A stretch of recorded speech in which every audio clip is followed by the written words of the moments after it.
Para entender melhor a decisão do STF de responsabilizar as redes sociais aí pelo conteúdo publicado pelos usuários, nós vamos receber a partir de agora aqui na Jovem Pan News, Carlos Afonso Souza, que é diretor do Instituto de Tecnologia e Sociedade e professor da Faculdade de Direito da UERJ. Seja muito bem-vindo, obrigada pela entrevista. Eu já vou começar naturalmente perguntando, a respeito dessa decisão do Supremo, quais serão os impactos e mais. A leitura é de avanço ou retrocesso? Bom, boa tarde a todos, um prazer estar com vocês aqui. Olhando para a decisão do Supremo Tribunal Federal, muitos ficam com a impressão de que essa decisão ela era, de certa maneira, esperada, considerando as manifestações que os ministros já haviam fazendo em diferentes seminários, em diversos eventos. Então se conhecia, de certa maneira, como os ministros pensam sobre o tema de internet. O desafio é saber o que o Supremo vai colocar no lugar da regra hoje existente do Marco Civil da Internet, que é uma regra bastante simples, que diz que as plataformas são responsabilizadas caso elas não cumpram uma decisão judicial que manda tirar um determinado conteúdo da rede. O que o Marco Civil fez nessa lei que foi aprovada em 2014 é dizer que cabe ao Poder Judiciário dizer o que é lícito ou ilícito nas redes. Com a decisão do Supremo, essa avaliação ela pula agora e ela passa a ser chancelada para que as empresas desempenhem esse papel. Então eu acho que uma primeira discussão ou um primeiro efeito que a gente vai ver muito claramente da decisão do Supremo é que hoje em dia se questiona se a moderação de conteúdo ela é transparente, coerente, informativa, como poderia ser, com uma impressão de que as plataformas poderiam melhorar muito nesse aspecto. Só que agora não se trata de uma questão de opção.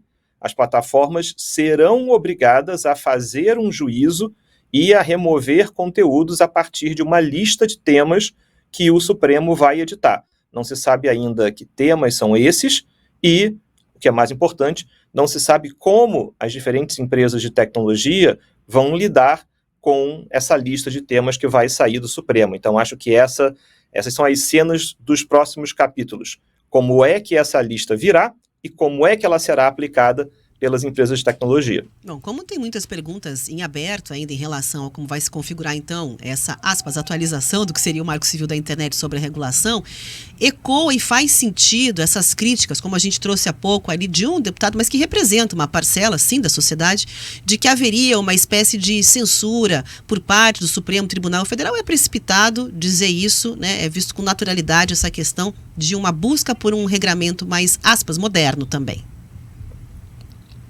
Olha, o Marco Civil da Internet é uma lei de 2014. De lá para cá, se sentiu que seria necessário criar incentivos para que as plataformas moderassem de uma maneira mais aperfeiçoada. O que me parece que a discussão ela tem uma complexidade aqui que é importante, é saber qual é o papel do Supremo nessa discussão, porque esse é um tema de regulação, esse é um tema do Congresso Nacional. Então, o Supremo, ao decidir essas duas ações sobre responsabilidade civil que ele tem na mesa, que é uma ação de uma professora de Minas Gerais que se criou uma comunidade dos alunos para falar mal dela, e do outro lado um perfil falso que não foi removido de rede social. Então, a partir desses dois casos, que são dois casos até mesmo, prosaicos, embora, importantes para aqueles afetados, o regime de responsabilidade civil para as empresas de tecnologia e de internet do Brasil inteiro vai ser transformado. E quando se fala sobre a questão de censura, preciso primeiro entender o que vem do Supremo e, mais importante, e esse é o receio, que na medida em que eu tenha um regime extremamente subjetivo, o efeito de censura aconteça por parte de plataformas que não vão querer ser responsabilizadas e que vão começar a remover conteúdos que pareçam ali problemáticos ou questionáveis, e começa-se a ter aqui uma certa apreensão sobre se conteúdos mais críticos, conteúdos que sejam mais contundentes, se eles vão acabar entrando na mira dessa atuação por parte de plataformas e eles vão passar a ser mais facilmente removidos das redes sociais. Então, esse é o risco quando se fala de censura. Me parece que não é algo que surge diretamente agora, desse momento, mas uma vez que se tenha a lista do Supremo Tribunal Federal e as plataformas vão começar a aplicar, sim, nós vamos ter casos de conteúdos que não deveriam ser removidos e que serão removidos da internet por conta de receios de responsabilização. Acho que esse não é o cenário que se gostaria de estar numa situação em que se percebe o potencial da internet, é claro, que amplifica danos, mas ao mesmo tempo a internet nos trouxe um potencial de comunicação absolutamente inédito, inovador, que deu voz a pessoas que não tinham como se comunicar e que encontraram na internet a maneira pela qual elas podem se informar, se entreter, se comunicar. E acho que esse potencial, esse lado rico da internet, ele esteve ausente nos debates do Supremo até aqui. Para você que está nos acompanhando, nós estamos conversando ao vivo com Carlos Afonso Souza, que é diretor do Instituto de Tecnologia e Sociedade e professor da Faculdade de Direito da UERJ, justamente sobre a decisão, a maioria já formada pelo STF, de responsabilizar redes sociais pelo conteúdo que é publicado pelos usuários. Bom, a gente estava falando sobre a preocupação de uma ala política, de muitos parlamentares, com relação à censura. É por isso, inclusive, que o debate sobre as mudanças, essa possível regulamentação das Big Techs, das redes sociais especialmente, foi interditado no Congresso, e a gente percebe essa provocação ao STF e agora uma decisão por parte dos ministros. Então, para que a gente possa compreender essas possibilidades que estão colocadas à mesa e que agora, nesse caso, devem ser detalhadas, falando especificamente sobre esse ponto da lei do Marco Civil da Internet pelos próprios ministros, vamos dar uma olhadinha para o que a gente já tem de exemplo fora do Brasil, onde esse debate não foi interditado e tivemos aí o avanço em regulamentações sobre essa questão das redes sociais. A gente pode ter algum tipo de exemplo aqui também adotado pelo Brasil? O que você diria dessas regulamentações pelo mundo afora, Carlos? Quando a gente olha para como o mundo se move nesse tema, nos Estados Unidos existe uma lei muito antiga, da metade dos anos 90, que diz que provedores na internet não devem ser responsabilizados pelo conteúdo gerado por terceiros e que quando eles moderem esses conteúdos, eles também não deveriam ser responsabilizados por uma moderação que se mostre ali errônea, inequívoca, de alguma maneira. Então, nos Estados Unidos, você tem um regime muito protetivo que cria uma verdadeira dupla imunidade para plataformas, e há quem diga que foi esse regime jurídico nos Estados Unidos que propiciou essa explosão do Vale do Silício nas últimas décadas, já que essa dupla imunidade cravada na lei nos Estados Unidos, permitiu que empresas fossem desenvolvendo modelos de negócio em cima de postagens, de publicações dos seus usuários. É quase como se fosse a semente plantada na legislação que acabou gerando esse Vale do Silício e, em especial, esse modelo de negócio de redes sociais. A Europa tem uma legislação bastante detalhada sobre o que na Europa se chama de serviços digitais, criando diversas regras sobre transparência, relatórios que devem ser publicados sobre moderação de conteúdo e permitindo também um olhar por parte de instâncias do Poder Executivo para controlar de que maneira as plataformas vêm adotando essas regras de transparência dentro do cenário europeu. Essa lei é bastante recente, a gente não tem ainda acho que uma avaliação mais aprofundada sobre os impactos da lei europeia como um todo. Uma parte desses deveres de publicação de relatórios, de transparência da lei europeia, tem aparecido nos votos dos ministros do Supremo Tribunal Federal, e é bastante provável que essa parte ela seja uma parte de consenso entre os ministros. Mas o que eu gostaria de chamar a atenção é que quando a gente olha para o mundo como um todo, e mesmo a Europa, que tem uma regulação ali bastante restritiva, com uma série de obrigações impostas às plataformas, nenhum país tem um regime de responsabilidade civil tão complexo como esse, que é muito provável que saia do Supremo Tribunal Federal, com uma lista de diferentes temas que pode levar a diferentes regimes de responsabilidade. O voto do ministro Gilmar Mendes, em especial, no encerramento da sessão de ontem traz uma responsabilidade que ela varia de uma responsabilidade automática, objetiva, simplesmente porque alguns conteúdos foram postados, e nisso ele acaba se juntando ao que já havia dito o ministro Dias Toffoli como relator, mas também fala sobre responsabilidade derivada de conteúdos impulsionados, uma responsabilidade para anúncios e uma outra responsabilidade que viria de conteúdos que, uma vez notificados, não sejam retirados do ar.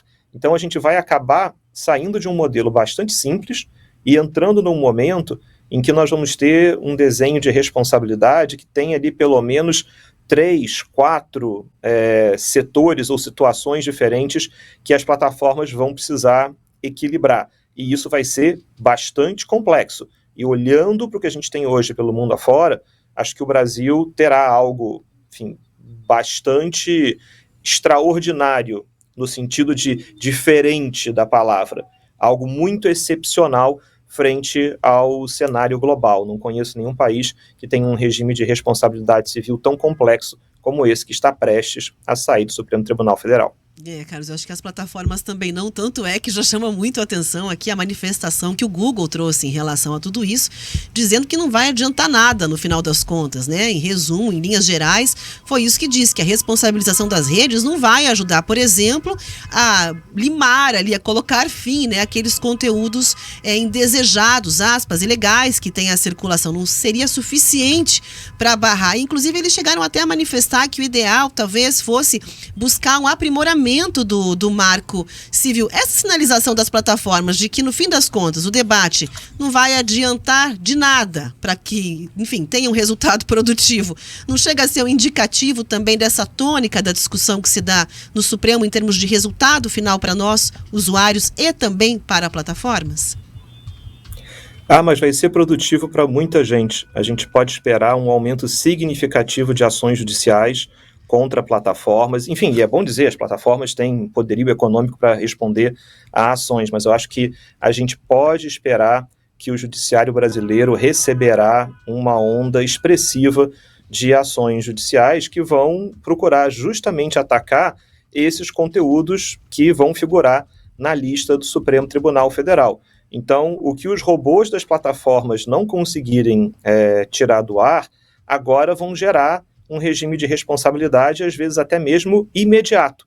Então, sinceramente, o que sai do Supremo, de um lado fica essa expectativa revelada na manifestação da Google, de que talvez não resolva o problema da maneira tão efetiva como está na convicção dos ministros, mas, por outro lado, e eu acho importante fazer esse alerta, aumentará de maneira muito importante o litígio sobre conteúdos na internet no Brasil. O Brasil já é um país com uma forte litigância em diferentes temas, e a internet, de certa forma, o Marco Civil da internet conseguiu conter um pouco essa litigância com relação à internet na última década. Esse DIC está prestes a ser rompido. E a gente pode esperar, na sua visão, uma reação do Congresso, porque a gente sabe que há por lá também uma influência das Big Techs, discussões, inclusive conduzidas por uma deputada paranaense, a Luísa Canziani, e o Congresso, apesar de ter deixado esse assunto de lado justamente por conta de toda essa polêmica envolvendo a possibilidade de censura e da falta de entendimento entre os deputados, agora vai voltar a olhar para essa questão sem dúvidas, como fez no caso do marco temporal. O que a gente pode esperar? De um lado, a deputada Canziani lidera a comissão sobre o PL de inteligência artificial, que é um outro tema que diz respeito à tecnologia e que promete caminhar nesse segundo semestre. E existe aqui um encontro de águas entre inteligência artificial e internet, já que quando se fala em regulação de inteligência artificial, o algoritmo de recomendação de conteúdos de uma rede social, ele é uma aplicação de inteligência artificial. Então, os dois temas acabam se encontrando. Quando a gente olha para esse tema no Congresso, eu acho que a gente precisa ficar de olho em 3 movimentos. Um é esse projeto de lei de inteligência artificial, que é o PL 2338, que caminhará na Câmara nesse segundo semestre, em uma comissão específica. O segundo é se o governo vai encaminhar ao Congresso um projeto de lei próprio sobre plataformas digitais ou serviços digitais, e a gente tem escutado integrantes do governo dizendo que esse vai ser um projeto para proteger as crianças e a família na internet. Parece que o governo captou aqui uma mudança de mensagem, que um projeto sobre regulação de internet que vem envelopado com termos como desinformação e fake news não tem menor chance de passar no Congresso Nacional. E aqui se faz uma tentativa de uma nova narrativa sobre o destino desse projeto, mas, de novo, o governo ainda não enviou esse projeto ao Congresso, então não se conhece os termos desse projeto de lei. E, por fim, eu acho que é importante esperar se o Congresso, uma vez tendo a decisão do Supremo Tribunal Federal, procurará tirar um projeto próprio que possa complementar ou mesmo contradizer trechos ou partes das decisões, toda decisão que saia do Supremo Tribunal Federal, que seja do desagrado de uma maioria instalada na Câmara e no Senado. Acho que ver esse terceiro ponto que me parece que a gente precisa prestar atenção, até porque a própria decisão do Supremo Tribunal Federal, em diversos momentos, faz um chamamento ao Congresso, para que o Congresso complemente essa decisão, para que o Congresso, enfim, como sendo a casa democrática, possa fazer efetivamente uma regulação democrática desse tema. Então, acho que são esses três movimentos que a gente precisa ficar de olho nesse segundo semestre no Congresso Nacional. A gente tem até alguns projetos de lei que já iniciaram essa tramitação, o PL das fake news, acho que é o principal, se eu não me engano, de 2020, mas é um assunto que realmente deve ainda ser muito amplamente discutido, não só pelos parlamentares, a gente percebe também essa discussão pela sociedade civil. Carlos Afonso Souza, diretor do Instituto de Tecnologia e Sociedade, professor da Faculdade de Direito da UERJ, muito obrigada pela sua participação, seja sempre muito bem-vindo aqui ao RIC Notícias, opinião da Jovem Pan News. Obrigado, pessoal. Foi um prazer. Até a próxima. Muito bem, agora